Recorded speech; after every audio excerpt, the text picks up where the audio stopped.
Alysa Liu won 2 Olympic gold medals in Milan on February 19, 2026.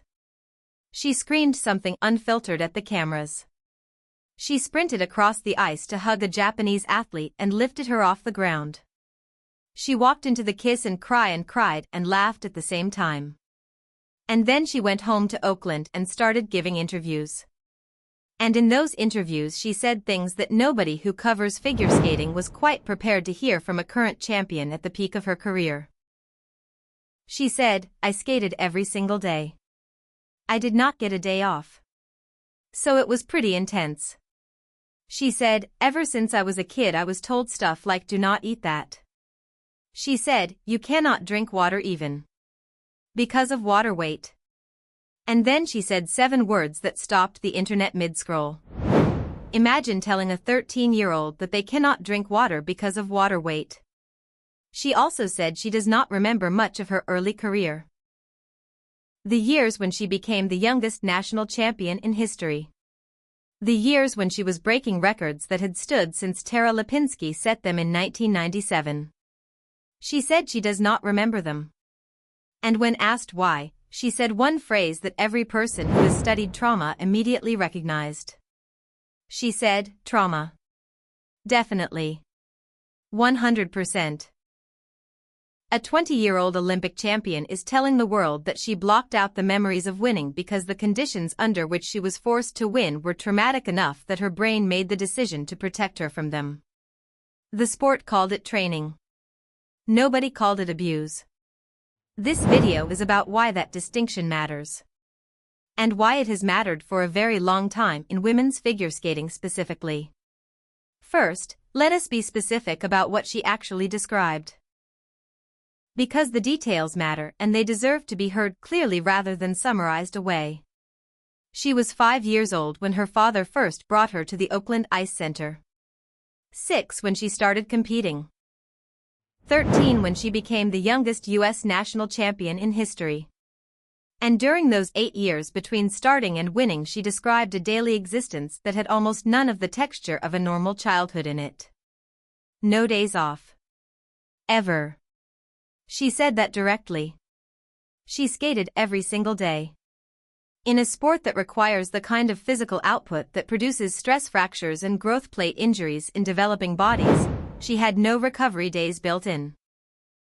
The body of a child was being treated like the body of a professional athlete without the benefit of being a professional athlete's age or physical maturity. She was told what she could and could not eat. By adults. Who were not her pediatrician.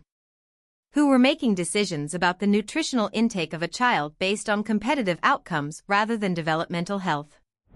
"Do not eat" that is a sentence that has no legitimate place in the mouth of a coach talking to a 7-year-old. Or a 10-year-old. Or a 13-year-old.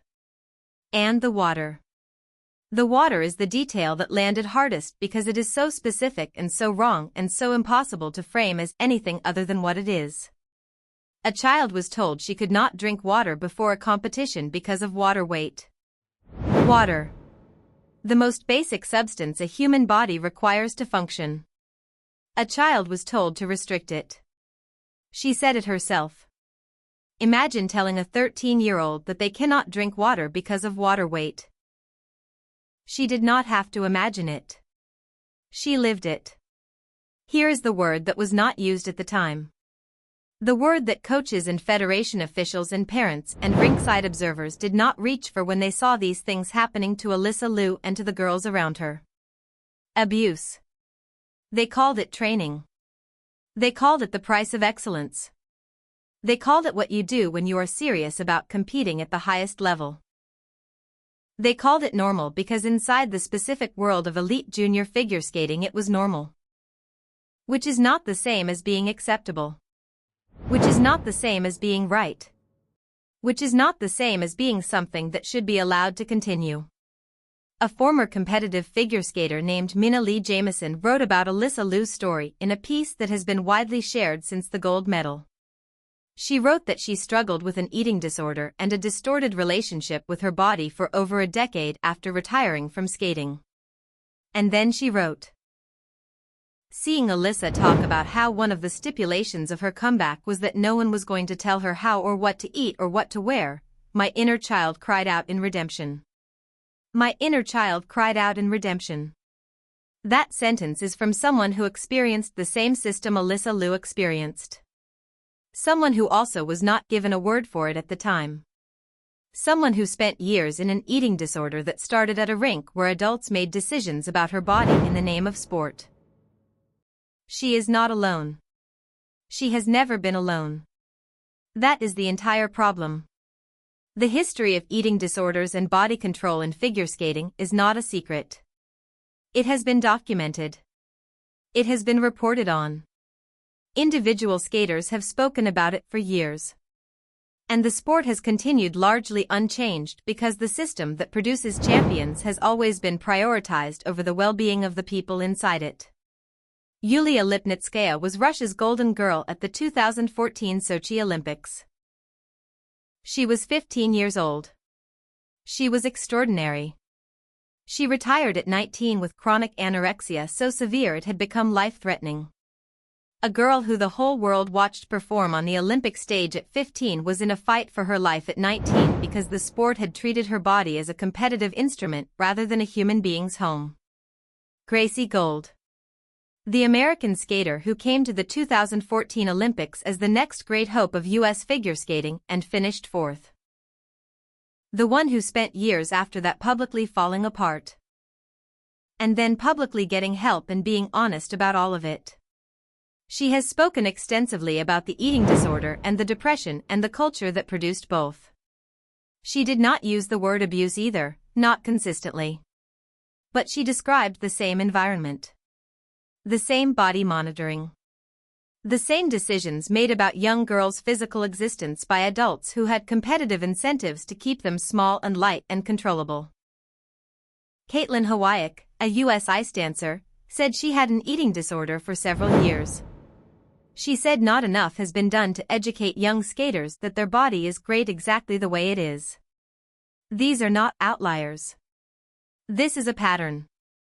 Alysa Liu's water restriction story is not a shocking exception from an otherwise healthy system. It is the most specific and quotable version of something that has been happening to girls in this sport for generations. There is a specific psychological mechanism at work in what happened to Alysa Liu's memory of her early career. It is called traumatic memory suppression.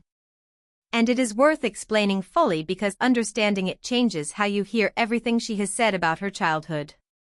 When the brain experiences repeated stress in an environment it cannot escape, it sometimes makes a protective decision. It begins to encode the experiences differently. Not storing them in the normal autobiographical memory system but suppressing them.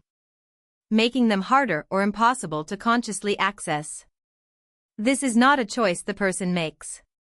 It is the nervous system doing what nervous systems do when they are protecting a person from something that is too overwhelming to fully process in real time. Alysa Liu has almost no memory of winning the U.S. national title at 13. Of the competitions that made her famous before she was old enough to drive. She said trauma. Definitely. 100%. A 13-year-old was winning national championships while her nervous system was simultaneously deciding that the conditions under which she was winning were traumatic enough to be suppressed from conscious memory. Both things were happening at the same time. The gold medals and the trauma. The records and the suppression. The world celebrating her and her brain protecting her from the full weight of what was being asked of her. She has memories of the sport feeling disgusting. Of wanting nothing to do with it. Of graduating high school at 15 because everyone wanted her to graduate a year early so she could focus entirely on training for the Olympics. Everyone wanted that. She did not say she wanted it. She said everyone wanted it. At 15 she was making life decisions based on what other people wanted for her career. Not what she wanted for her life. The PTSD that followed her into retirement at 16 was not a surprise. It was the outcome of an 8-year-old operating inside a system that had no mechanism for her personhood. Only her performance. Now here is the part of this story that matters most going forward. Because Alysa Liu's experience is not just a historical account of what was done to her. It is a living document of what she changed. When she came back to skating in 2024, she did not walk back into the same system and try to survive it differently. She rewrote the system entirely for herself. She laid out the conditions under which she would compete, and not one of them was negotiable. She said, "If I feel like I am skating too much, I will back down. If I feel like I am not skating enough, I will ramp it up." She said, "No one is going to starve me or tell me what I can and cannot eat." She said, "If anyone asks me to change my hair, I will quit." She came back with the specific knowledge of someone who had already paid the full cost of the old system and was not willing to pay it again. And her coaches agreed. Di Guglielmo said he and Scally are empaths. That coaching Alysa requires reading her constantly. That some days she needs to push through and some days she needs to stop, and the art of the whole thing is knowing which is which. That is not the coaching philosophy that produced her first career. It is the opposite of it. And it is the philosophy that produced 2 Olympic gold medals, a world title, and the most joyful competitive performance most figure skating viewers had ever seen. She was photographing her coaches on her phone during warm-up at the Olympics. She was smiling through every jump. She pointed at the sky at the end. The girl who was told she could not drink water was standing on an Olympic podium, having already decided that her body belonged to her and nobody else. Having already spent 2 years away from the rink making sure that decision was real and permanent before she ever stepped back on the ice. A former competitive skater wrote about Alysa Liu's impact on previous generations with a specificity that landed harder than most sports journalism this year. She said, "Seeing Alysa with her striped hair, bouncing around in a ponytail, is like a rallying freedom cry for all of us skaters of previous generations whose autonomy was discouraged and denied. A rallying freedom cry." That is what the platinum hair and the self-pierced lip and the music she chose herself and the dress she designed herself actually is, to the people who skated in the era before her. It is proof that the system can be different. That a skater can have complete ownership of her own body and her own creative vision and still be the best in the world. That the control was never necessary for the excellence. It was only ever necessary for the control. She also said something in that same era of interviews that the youth athletes watching her need to hear directly. She said she hoped young girls would see that they have limitless potential. She said it is good to break down barriers and do risky things. And she said she hoped they would see that they can do it by being themselves.